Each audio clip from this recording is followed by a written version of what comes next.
புளி குழம்பு செய்ய தேவையான பொருட்கள். இன்னைக்கு நான் வந்து 100 கிராம் அளவுக்கு கொத்தவரங்காய் எடுத்துருக்கேங்க. அதை வந்து இந்த மாதிரி கட் பண்ணி வச்சுருக்கேன். இந்த காயில் வந்து பார்த்திங்கன்னா 2 சைடுமே நார் இருக்குங்க. அதை எடுத்துகிட்டு இந்த அளவு கட் பண்ணி வச்சுருக்கேன். ஒரு பெரிய வெங்காயம் பொடியை நறுக்கி வச்சுருக்கேன். ஒரு தக்காளி, கருவேப்பிலை, சின்ன கப் அளவுக்கு தேங்காய் துருவல், 2 ஸ்பூன் அளவுக்கு மல்லி வந்து வர கொத்தமல்லி எடுத்துருக்கேங்க.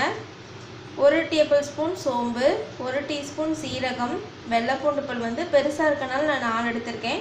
சின்னதாக இருந்துச்சுன்னா நீங்கள் ஒரு 6 எடுத்துக்கோங்க. 1 டீஸ்பூன் கடலை பருப்பு, 1 டீஸ்பூன் உளுந்தம் பருப்பு. காரத்துக்கு வந்து பார்த்திங்க அப்படின்னா காஞ்ச மிளகாய் எடுத்துருக்காங்க. இது உங்கள் தேவையான அளவு நீங்கள் சேர்த்துக்கலாம். புளி வந்து இந்த சைஸ் அளவுக்கு எடுத்து தண்ணியில் ஊற போட்டிருக்கேன்.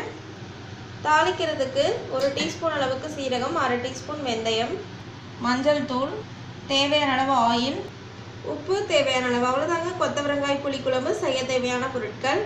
இப்போ வந்து ஃபஸ்ட்டு பார்த்தீங்கன்னா காயை வந்து வேக வச்சுக்கணுங்க. அதுக்கு இந்த ஒரு கடாயில் வந்து காய் சேர்த்துருக்கேன். இப்போ இதில் வந்து காய் வேகிறதுக்கு அளவாக தண்ணி ஊற்றிக்கலாங்க. இப்போ வந்து இந்த காய்க்கு அளவாக உப்பு சேர்த்துக்கலாம். நம்ம வந்து இந்த காய் ஏன் நம்ம வேக வச்சு சேர்த்துறோம் அப்படின்னா இதில் வந்து பார்த்திங்கன்னா கொத்தவரங்காய் சாப்பிட்டா வாயு தொல்லை ஏற்படும் அந்த மாதிரிலாம் சொல்லுவாங்க. இப்போ அதில் வந்துட்டு வேக வச்சு இந்த மாதிரி அந்த தண்ணி வடிகட்டி நம்ம காய் மட்டும் எடுத்தோம் அப்படின்னா அந்த பிரச்சனை வராதுங்க. அது மட்டும் இல்லாமல் டேஸ்ட்டும் நல்லாயிருக்கும். அதனால தான் இப்போ வந்து காய் நல்லா வேகட்டுங்க.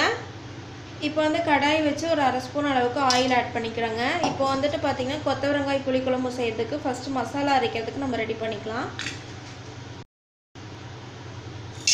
இதில் கடுகு உளுந்தம் பருப்பு ஆட் பண்ணிக்கிறேங்க. கடுகு உளுந்தம் பருப்பு ஆட் பண்ணிவிட்டு இந்த மாதிரி ஆயிலில் இந்த மாதிரி வறுத்துக்கலாங்க.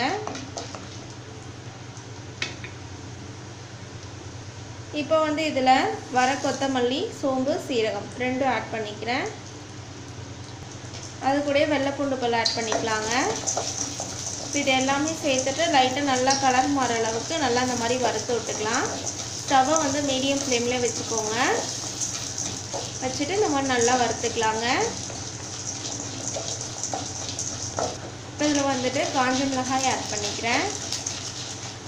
இப்போ இது எல்லாமே நல்லா வறுபட்டுருச்சு. இப்போ ஸ்டவ்வை லோ ஃப்ளேமில் வச்சுட்டு நம்ம தேங்காய் துருவல் ஆட் பண்ணிக்கலாங்க.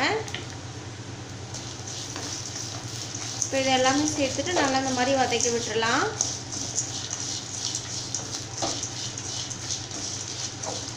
பாருங்கள், இப்போ இது எல்லாமே நல்லா வந்து இந்த மாதிரி வறுத்தாச்சுங்க. இப்போ இது கொஞ்சம் சூடு ஆறணுன்னே நம்ம அரைச்சிக்கலாம்.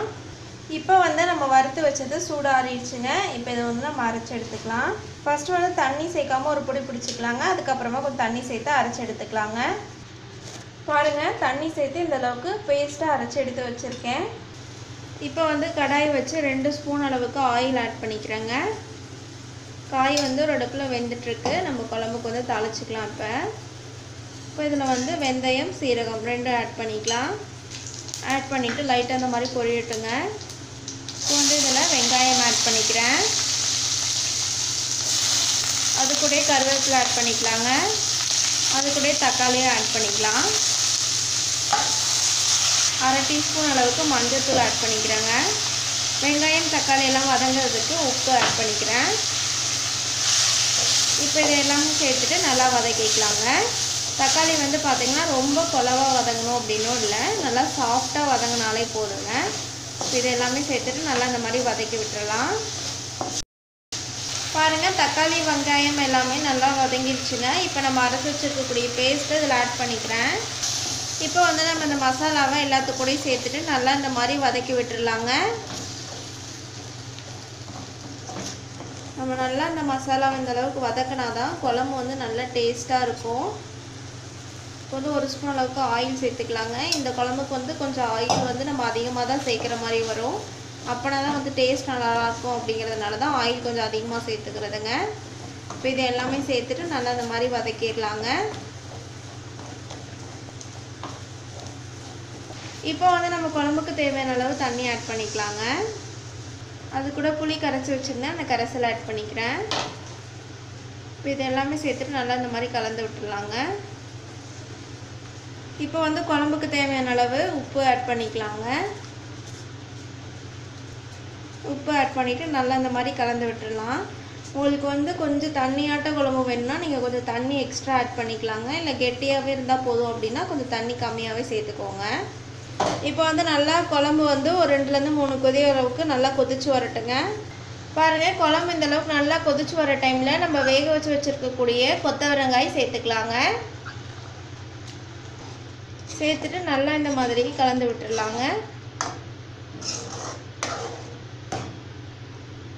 குழம்பு வந்து இப்போ நல்லா 2 கொதி வரட்டுங்க. நம்ம காய் சேர்த்துருக்கனால 2 கொதி வந்தால் தான் டேஸ்ட் நல்லாயிருக்கும். மூடி போட்டு மூடிடலாம். இப்போ வந்து குழம்பு நல்லா கொதிச்சு வந்துடுச்சுங்க. இப்போ வந்து கொஞ்சம் கொத்தமல்லி இலை தூவிக்கலாம்.